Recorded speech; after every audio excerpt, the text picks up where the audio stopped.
Welcome back to Bennington.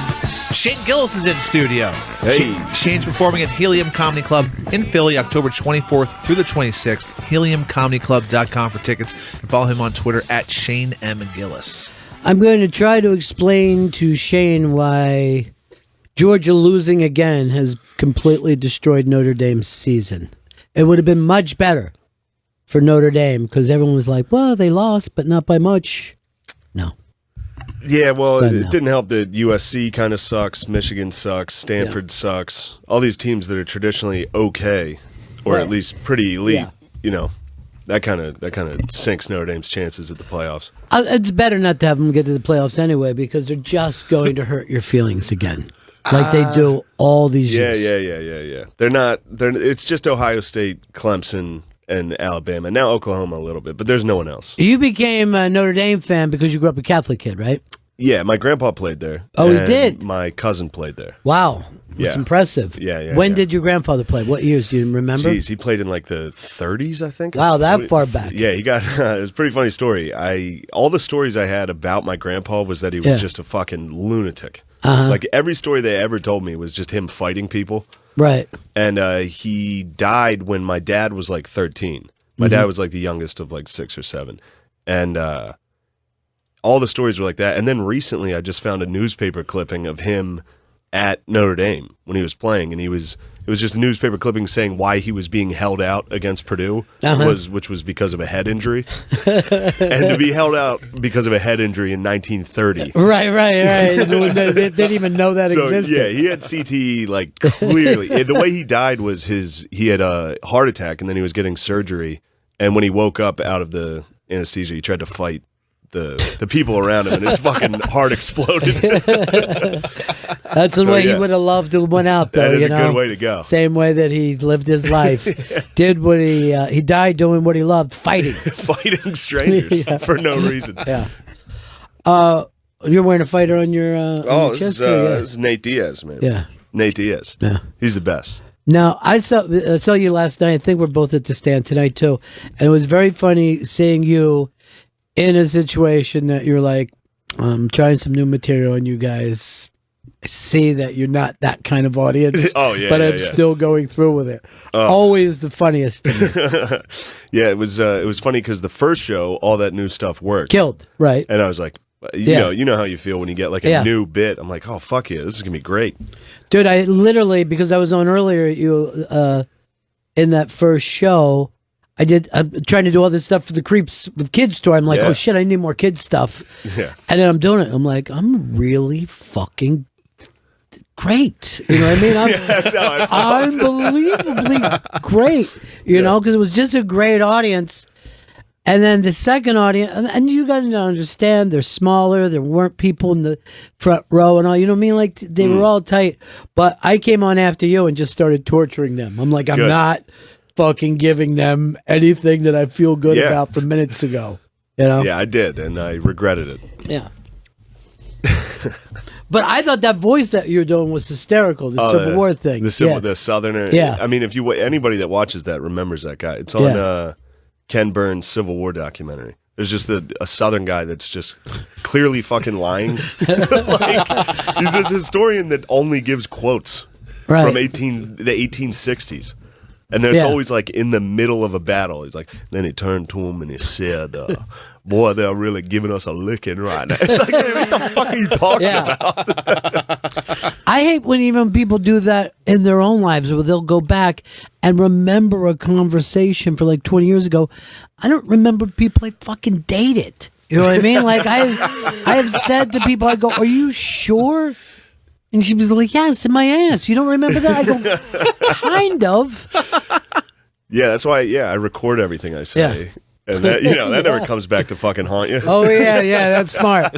That's smart. Well, see, you're a recorded generation, though. Yeah. Like, you're one of... Everything that went down with you is going to happen to everybody. There's not many new people that have podcasts. Yeah. So I think that is going to probably be a pretty regular thing. But, most of the people that are getting stuff that are in my class or generation, I'm sure their shit's pretty fucking safe. You know, think? yeah, nobody that does. I don't know. There's not a lot of like dudes that listen to like O&A and Stern, like all that shit coming through the pipes anymore. Right. It's mostly like they've already been raised not to do that. Yeah, like soft shit. Yeah. Yeah. What town did you grow up in, PA? I grew up in Mechanicsburg, Pennsylvania. Okay, and that's where? That's like 20 minutes west of Harrisburg. Okay, so you're in a deer hunting town. Yeah, except I didn't really get into it that much, but yes. That kind of thing. For sure. And I think that's the fact that people don't understand that kind of mentality to begin with. You know what I mean? Like, when you grow up in a place, and I always thought that the Rocky movie was perfect in the first one, where everybody said, you can't do it, Rock. You're going to look, you know what I mean? Like, that's literally the way that I grew up. So you're going to be a little more tilted towards gallows humor. Oh, for sure. You know? For sure. I mean, it's funny. This guy, I remember being drunk at a party, and my cousin was like, my cousin's a comedian. He's going to be funny. And this drunk dude was like, what's he going to be on fucking Saturday Night Live? This kid's a fucking bum. And that was literally like 8 years ago. And then as soon as I knew I was getting it, I called my cousin. I was like, tell that cocksucker I fucking actually got Saturday Night Live. You were holding on to that shit. Forever. Yeah. But yeah, that's definitely, like, people are fucking definitely delighted that this happened to me back home. Sure. Yeah. Because it makes them feel okay about themselves. Yeah. It's like, well, why would I try? This is all that's going to happen. Yes, why try? What the fuck? That's literally the way that I grew up. Why try? Why dream?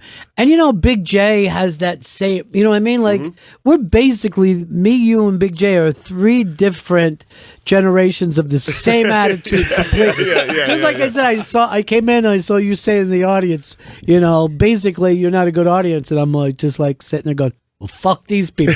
You know what I mean? Like, I didn't even go out and put my big toe in. I'm going to wreck these fucks.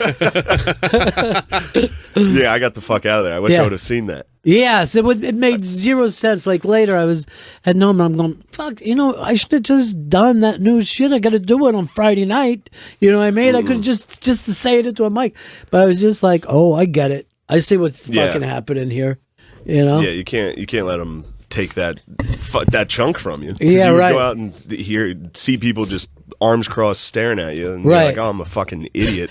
Why would I think that was funny?" Yeah, I think it's always funny too. Like, you could see people, no matter how long they've been doing this, and you'll still see flop sweat. You know what I mean? You'll still see that moment of, it looks like you just saw someone get punched in the face and their eyes open up and they're looking around, they're not quite there. And it's always funny to everybody else. Yeah, I mean, I'm so happy when I see another comedian bomb. Yeah. I mean, at this point, that's really the only thing that I don't really want to see someone else fucking kill. I just want to sit in the back and be like, yeah, fucking eat it. I remember when I was younger, there was a guy who has decided to mentor me a little bit, and he'd be around. He goes, hey, here's what you need. And I've been doing it for like 6 months or whatever. And then he was getting some gig. He was going to be fucking opening for some fucking shitty, you know, big act in a big theater. And I'm waiting. He comes in to do some time on a show that he wasn't scheduled for, and he fucking ate it. I mean, he just ate it. And this guy was like way years and years and years ahead of me in the business. And then I went up and I'm crushing, and I look up at him and I'm like, you know, this guy who's been kind of giving me tips, he's going to look so happy, you know. And I just saw him fucking glare at me. You know what I mean? I'm like, oh shit. This doesn't feel good. You're not into it from me. You know, it's like the first time that you ever got a shot off your, you know, over your dad's head or your older brother's, you know, and then the bow comes. You're like, what? You were fucking teaching me to play this game. That's always funny, though. But it is, you know, I noticed that you seem to have gone through all the shit that happened with you. You kind of holding it together, or is it still staying a little bit? I mean, it definitely stings. Like, every once in a while, because it does seem fucking surreal. Like, I never thought I was going to get Saturday Night Live. Right. I never, like, didn't really fucking, I wasn't aiming for that. Right. I knew there's no way I would ever fucking get that. So while I was getting it, I was like, are you guys fucking sure? Like, the whole time I was like, just, you know, waiting. And then, but every once in a while, like I'll be in the shower and just be like, holy fuck, I was on Saturday, like I got Saturday Night Live. That's fucking crazy. Yeah. So every once in a while that'll happen. And then I'd say the things that I don't care, like normal people seeing those articles and seeing those headlines and like the quotes and shit, normal people being appalled by it, I get. Like I'm not upset with anybody that's like, hey, fuck you, racist. I'm like, yeah, all right, I get it. But when it's coming from comics, and not like woke comics or whatever. Like I understand that's your fucking brand. You need to condemn me. Right. It'll help at your fucking black box theater. You'll get, Yeah. But it's the comics that also do the podcasts and the radio and all that stuff. That's where I'm like, you don't think I could get a fucking clip of you out of context? Yeah. But is it anybody that you understand that? know, or is it just... It's people that I knew of and like had met. Yeah, for sure. Yeah, and then that's just like, I don't know. The self-awareness of that is fucking wild. It is. Because literally I grew up in the fucking shock jock era. It's how I made my fucking money. And, that stuff would go into the newspapers and then you would be laughing and shit. But then you'd have like an in-law say something. I'm like, you see I'm fucking around. And by the way, fuck you in your life. Yeah. But none of that stuff. I mean, when I think back to the shit that was okay to say, I get that life has moved along. Shouldn't we all get that life has moved along? My initial thing with you was, all right, let's judge him when he gets to Saturday Night Live. When he fucking, plays in Yankee Stadium, is he still going to be playing like a fucking AAA guy? Or is he going to move up? And the one guy that could have, made you see maybe even things differently would have been Lorne. There's the guy who picked you, is the guy who shapes this stuff. And that's the frustrating thing about this. Yeah, I think his hands were definitely tied. I don't think he could have. I think there was enough with like advertising and hosts and shit like that where it was, and the staff there, the writers, stuff like that. There was enough people there that were like, no, I don't feel comfortable with him. I don't feel comfortable. It's so fucking weird. I fucking agree. But yeah, for sure. I mean, I have plenty of fucking guests that do this show that are just pieces of shits. You know what I mean? Like most of the time you find out later, people that have been outed for fucking, awful shit. Yeah, now so it's you're like safe. now I feel like I gotta like vet my new friends. Yeah, I'm like exactly. hanging out with dudes at the comedy club, and I'm like, right. What do you have in your fucking past? So I don't look bad taking pictures with you and shit. Well, when the stuff started coming out about Gomez, and I forget what the hell he was. I honestly can't even keep up what he was saying, but it was right before that they announced that they were going to Houston, and there was a couple comics at the Cellar going, I don't know, I'm signing up, and I don't exactly, and they go, what do you think? I go, well, he's a friend of yours. You know what I mean? You don't have to agree even with a friend of yours. Yeah. I did Kumier's show for fucking years. People would write, oh, you like the guy? I go, he's my friend first before anything else. What are you going to do? Believe me, if you heard some of the things my cousins say. You'd be shocked, the same shit they say. Right. Like the people condemning it. It's like, what the fuck have you said? Right. Not saying, I'm not like defending myself, but like. But everybody, right? Yeah. Just like when Cuomo was caught with his pants down when he goes, yeah, well, this is my fucking funny pronouns. And then everyone had to say, no. You don't understand. This is not what we're working towards. You're doing a 1989 joke. So, but has it helped you in the club thing and all? Has it brought more attention to you? Yeah, for sure. But it's also like it kind of makes stand up weird because now I feel like I have to address it right away. Yeah, because there's people I can see when I get on stage, people in the audience like talking to each other, being like, "Oh, that's that fucking guy. That's that guy." Yeah. So I gotta, but I'm fine with that. I'm pretty comfortable on stage as far as just talking. Right. Like I'm not really like doing bits type thing. Yeah. But yeah, it's helped.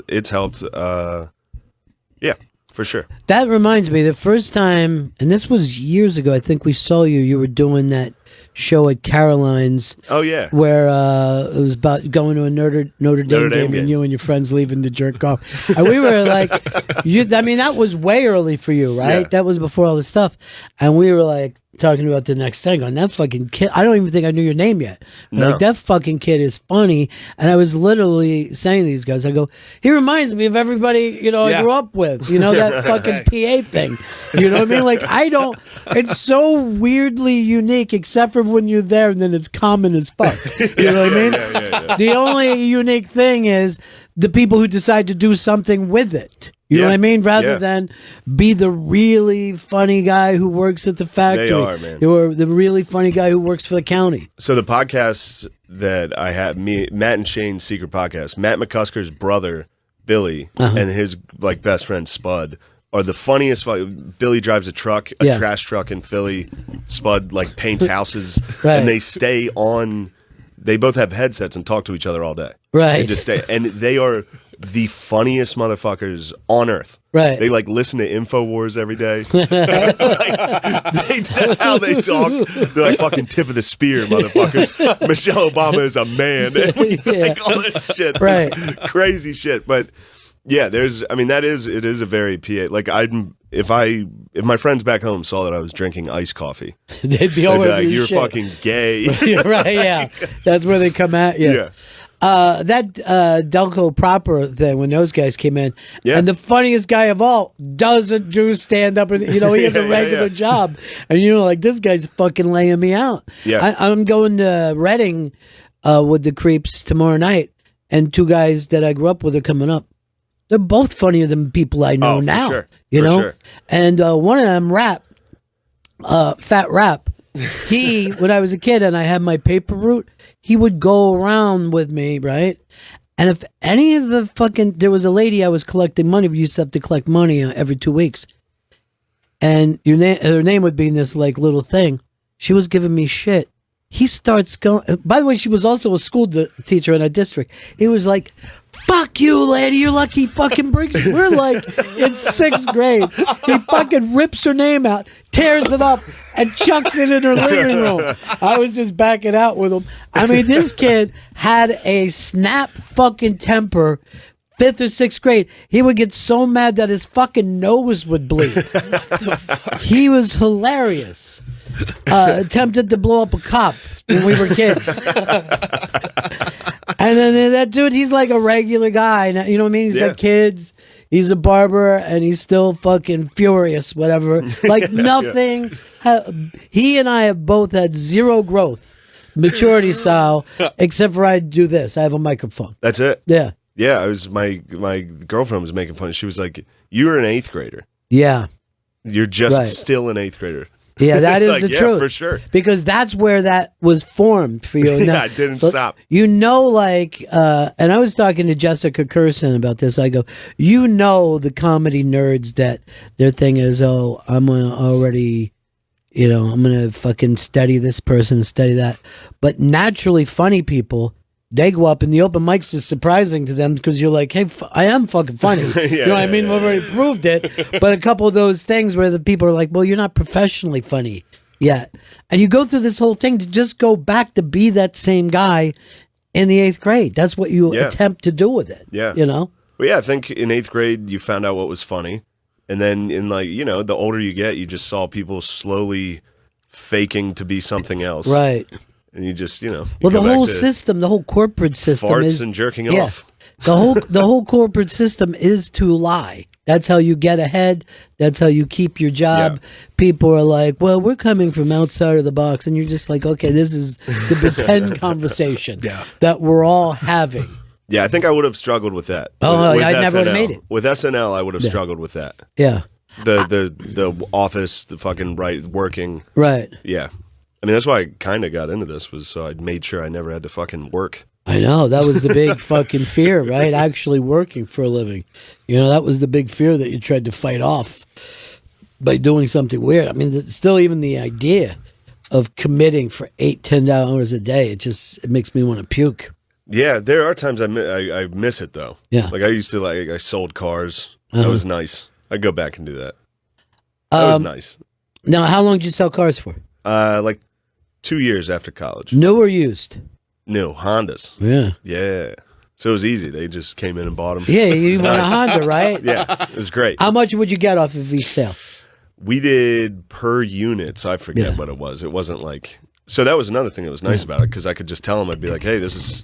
I'm going to get paid the same no matter how much you pay for this. Right. I'd rather you get it for as cheap as possible. I don't give a fuck. I don't care. And people would either believe me or not. Yeah. Yeah. Flathead became a fucking car dealer. He was another fucking street guy. And he had won some... right out of high school, he was making good money. And he had won some kind of fucking contest for most fucking thing. And it's a trip to Hollywood. He fucking goes there, right? First thing he's doing is driving down the road in his rental car. Fucking stops in the corner, buys some Sherm, right? Fucking dip. He's smoking that going down the street. Gets whacked out and hits a fucking telephone pole.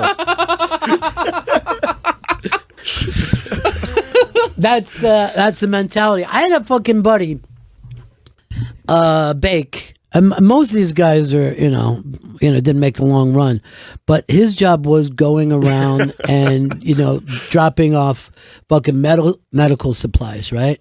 So then he would snatch whatever, morphine that the fucking old lady left behind. If there was 8 pills, 1 pill would show up back in. So he was having a great fucking time. So he's driving down, and this is like in July. And he's some fucking place like Upper Darby or something, right? So he's driving down the road and he's got this fucking tank back there, right? He's got all these tanks in the back of the truck. He fucking puts on the gas mask. He fucking, while he's driving, pops that up.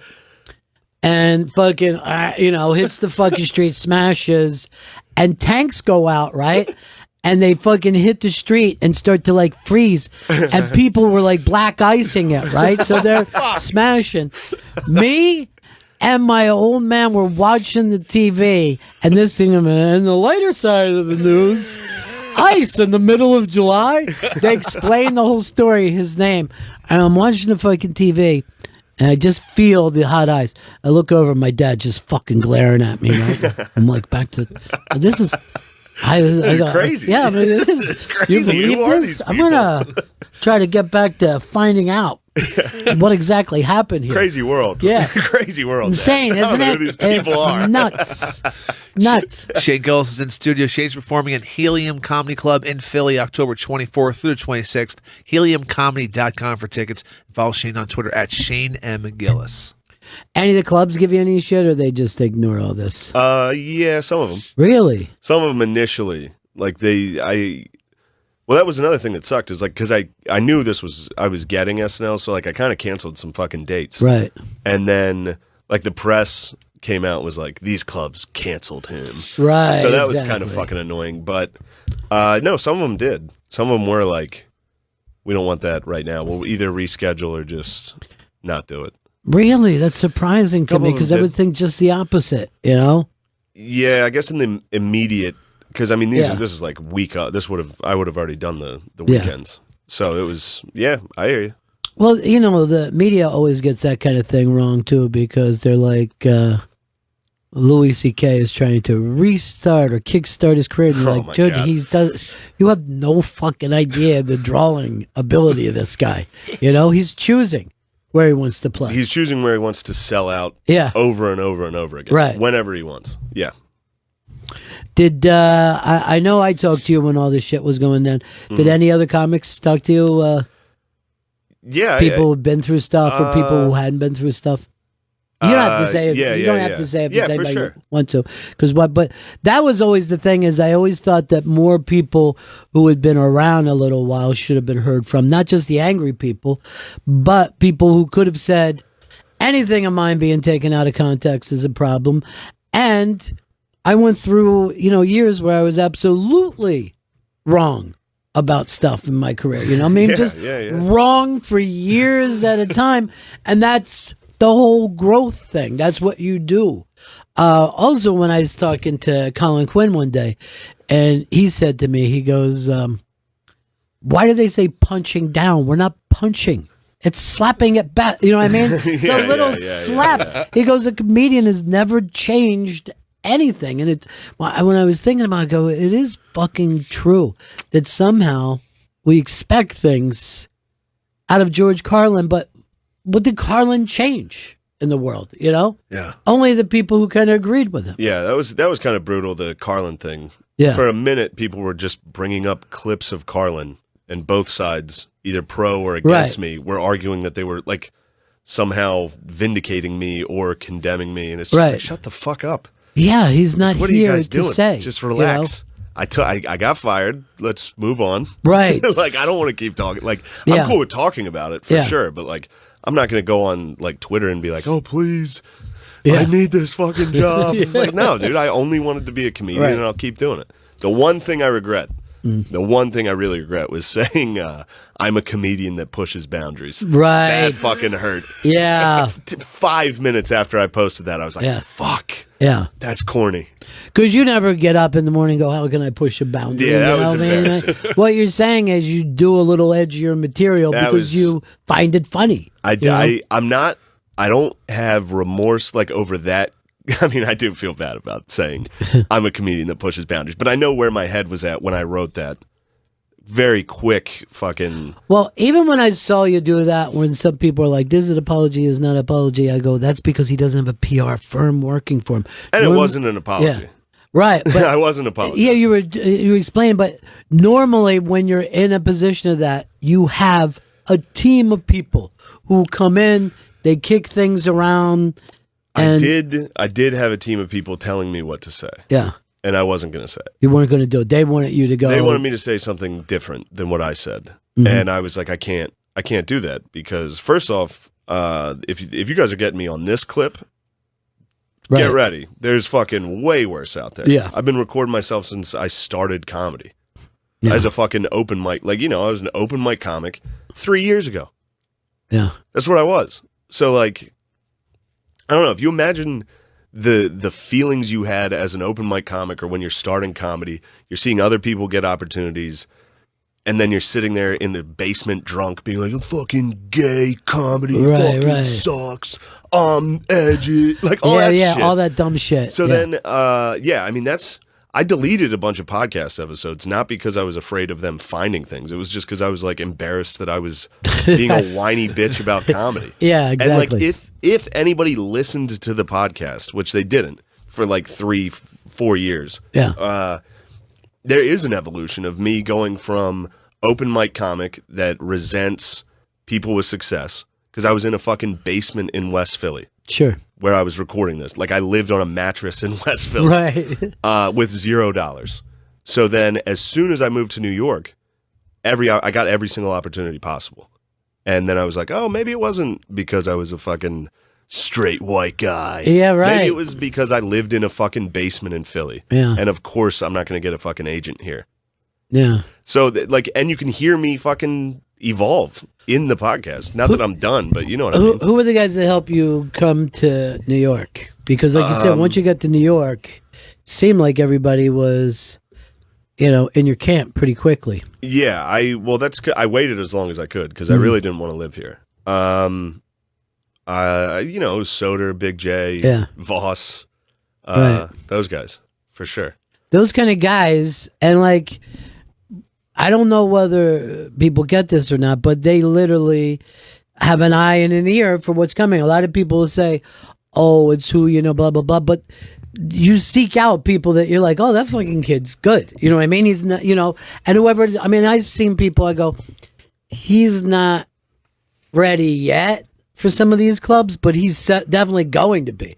Like, there's sometimes where you can look at someone, the audience isn't laughing, you're like, this kid's going to run me over one day. You know what I mean? He's just a weird fucking thinker. And that's what you're really looking for. Somebody that can find that thing in the middle of the obvious. He finds something that's not obvious. And sometimes that's all it takes. Yeah. Then you even say to people, hey, you're not in a hurry, give it 3 years. Well, you don't want to hear that when you're sleeping on a mattress. Yeah. And then you're, again, I would go record an episode and be like, we'd be drunk after an open mic. Sure. Just talking shit on anybody that got anything. Yeah. And, but yeah, I mean, credit to Sodor. Sodor, like, the people he tries to have feature for him are people that will crush. Or like that will put him in a hole. And a lot of like headliners. Tim Dillon goes Tim out Dillon, with Nick Mullen and me were like his last 3 openers. Yeah. That's pretty, like, he tries to dig a hole for himself. I remember, I forget the last time we got in a conversation like that, and it was about you, and he goes, this fucking kid, he goes, every time I go up, you know what I mean? I got to take extra steps. But I think that's a smart move, too. You know what I mean? When you go out, because people are going to remember the whole fucking show, and the last thing you want them to think is, this is a guy that 40 minutes stinks before he gets to the stage. Yeah. You know? I used to do that with my club. We'd save money, and of the shittiest fucking MCs, and people would go, I ain't coming back. That first 5 minutes was disastrous. Yeah, I mean, a real bad opener, that kills hurts. You. That hurts to watch. It kills you. Yeah. And then I forget about that because, you know, I'm at the Cellar and shit, and the Stand, everybody's fucking great. I don't even remember the last time, like, I can go into a weekend at these clubs and see anybody struggle. There was a person who was like, they were accepted at the Cellar, and then they're like, I'm not really getting back and shit. And I go, well, make sure on the weekend, you know, you kill. Don't be in there working out new stuff. Just fucking kill. And then I see in their eyes, they're like, oh, and I see the I don't kill face. You know what I mean? They're like, you know, I do pretty good. I'm amusing. And I'm like, oh, fuck. Yeah, that's not a place to play around with that shit, you know? I had one, like, accidental audition. I'm not past the Cellar. I had one audition there, and I didn't even know it was coming. It was for that last week. Or no, what's the show? Oh, Week of the Cellar or whatever. Yeah. So it was with Comedy Central, who liked me. Right. Yeah, that was before all this. Yeah. now they're like, oh, no. But it was an audition for that. So I was like, fuck it. They already like me. This will be, you know, I'll just fuck her. I was like hammered. Right. I took like Adderall that day. I was like, this will be great. And they were like, oh, Este's here. And I was like, fuck. Shit. And then they were like, you got to make it topical because it's this week. So I just tried to like force all my material to be top. Just fucking ate it. Just bombed. So I think it'll be a while till I'm in there. That show, I mean, you have to do like a Jimmy Fallon impression to, you know, I noticed the trip this week, you know what I mean? And you're like, all those guys, I can't watch a monologue as it is because it's so shoehorned. And then the only way to do those jokes is to shoehorn them. You know what I mean? Yeah. There's no other way. I don't know whether you saw this about the lady who left her baby in there. You know what I mean? This whole fucking setup just to get there. I'm like, skip it. You know, at the very best, you're going to get a joke on TV that you don't even like. You know? True. But there are a couple of those guys that just they're naturally there. Like Sam Morril can literally sit down and write that type of joke just. Right, but that's how his whole act is anyway. His whole act is just standing there doing some amusing fucking topical things and then being mean to his best friend seconds behind. Let's see a Viagra truck turned over in Wisconsin. You know, you got your hands behind your back. You're doing the Bill Maher, Johnny Carson ripoff bounce on the heels. There's no way to do. I mean, that entire setup is 60 years old. And if you try not to do it, you look like a lunatic. I looked like a fucking... I was in there just like trying to like somehow get to today's news into seeing my dad's cum. It was just fucking impossible. Midway through, I gave up on it and I was like, fuck it. Yeah, just went and did stand-up. But the first half of that was just... oof. And then you got Esty going, what is this? Yeah, they're like, holy fuck, who's that guy? We don't have anything like this. Comedy Cellar. And, you know, the funny thing is, like, we see some of the biggest stars in the world. They beeline for Esty. You know what I mean? Yeah. And you're like, well, you've already had 3 fucking television shows. You know what I mean? What are you concerned about? I don't even know what she looks like. She was up in the rafters when I was on. It's better you don't. It's better you give it a little time. Yeah, I'm good with that. Yeah. I'm trying to think who you should go in with. Definitely not Jay. But no, I'm not. It'll just happen. Well, you get the stand too. Yeah, man. I'm at the stand. That stand room is fucking unbelievable. Love the stand. It really makes me wonder where that money came from for that club. I was in there last night going, this is really big for Manhattan. You know? Yeah. It's a huge space. Well, even the upstairs club would be a nice-sized New York club. Yeah. And that's just like, hey, if you want to go in and do 45 minutes, that's the club that you could go into. But you go downstairs and you're like, this is... Now, the old stand was so intimate, and it really did feel like this funky clubhouse. This one feels a lot more professional, you know? Yeah. Yeah, I like it, though. I Yeah, like me it. too. It's a good hang. That's what I've been getting fucked up over there. That's been a bit of a problem for me. The last month. Yeah. Fucking eating pizza and drinking 10 Coors Lights every night. Yeah, I mean, there's a great bar and, a nice fucking thin crust pizza. Oh, my God. And you're not... It's so good. Yeah, and you're like... I think I just ate 4 pizzas. You know what I mean? Like, it doesn't feel filling enough. Yeah. Like a big, thick pizza, you're like, oh, this has got to be enough for me. Now, Steve is big on New Joke Night. Steve, how are you? Hey, Ron, how are you? Good. I'm glad to see you got over your feelings being hurt. I know. That was very sad. I lost a lot of sleep over that. Okay, good. But anyway, on a serious note, a lot of times since they started this week, the Comedy Cellar show, the comedians will work out those given topics at New Joke Night. Mm-hmm. And one of the funny things is almost every one of them says how stupid the topics are and how they're forced to, oh my God, I got to do jokes about this Kim Kardashian or whatever it is. Yeah, I mean, when you really think about it, and somebody told me that the ratings went up in the show and they expect to be invited back. But when you think about it, you're going to be stuck into Trump or, the Kardashians. I mean, there's not too many things. Because if you ever said to the audience, hey, did you see this thing in the news? And everyone's like, no. Then you go most people, don't know Yeah, that's who what this... I'll get on stage and be like, have you seen me in the news? And people are like, fucking no. And I'm like, I know. All right, well, this changes my set. Isn't that funny when you think, And I always remember this, too. A lot of people just see the headline. Like, there's been awful shit that was written during my Shock Jock days, and people be like, hey, in the paper today, saw that picture of you. And they're like, you're taking this as a positive. Yeah. And I think I'm pretty sure it was Chris DiStefano one time. It was, the night before the taping of the week at the Comedy Cellar.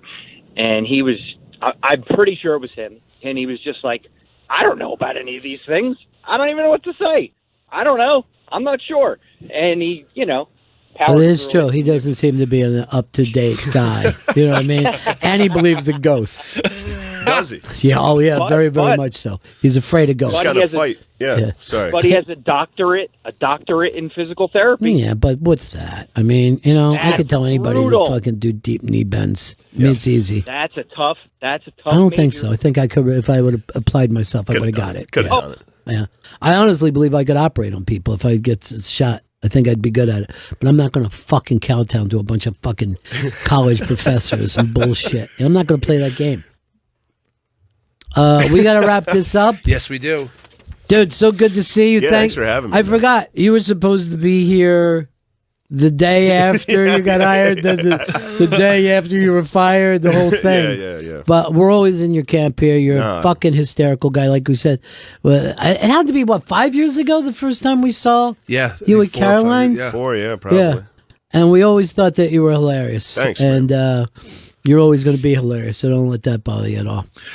Shane Gillis, he's performing at Helium Comedy Club in Philly, October 24th through the 26th. Go to heliumcomedy.com for tickets and follow him on Twitter at Shane M. Gillis. So you grew up not far from Harrisburg, was that it? I think we might be doing a theater with Creeps. I saw it November 20th at the Whitaker Center, I think. Well, maybe if you're home or something, do a drop-in. That would be great. For sure.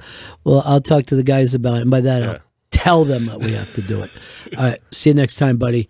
That's it for us. Joe Coy tomorrow. And who else? Greg Rowley. From Journey and Santana. It's going to be a lot of fun. Peace, everybody.